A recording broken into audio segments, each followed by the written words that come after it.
तुम्ही बघत आहात प्रखर न्यूज. प्रत्येक क्षण, प्रत्येक घडामोड तुमच्या सोबत. बागलाण तालुक्यामध्ये सध्या बिबट्यांची दहशत बघायला मिळते आहे. बागलाण तालुक्याच्या मोरेनगर येथे गेल्या अनेक दिवसापासून 2 बिबट्यांनी आपली दहशत माजवली आहे.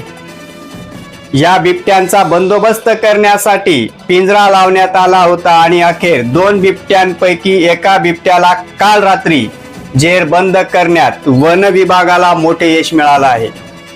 या दोघी बिबट्यांनी मोरेनगर ठेंगोडा आरई शिवारामध्ये आपली दहशत निर्माण केली होती. या बिबट्यांनी ह्या परिसरातील पशुधन देखील फस्त केले होते. 2 ते 3 दिवसापूर्वी महेंद्र मोरे यांच्या गायीचे वासरूवर या बिबट्यांनी हल्ला करून त्याला ठार केले. त्यानंतर काल रात्री 14 मार्च रोजी पिंजरा लावण्यात आला आणि ह्या पिंजऱ्यात दोघी बिबट्यांपैकी एक बिबट्या जेलबंद झाला. मात्र एक बिबट्या अजूनही मोकाट फिरत आहे. वन विभाग आता या मोकाट असलेल्या बिबट्याचा शोध घेत आहे.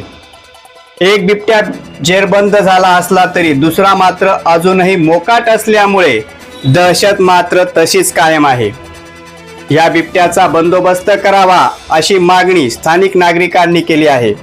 प्रखर न्यूज साठी आबा गुरव, जायखेडा.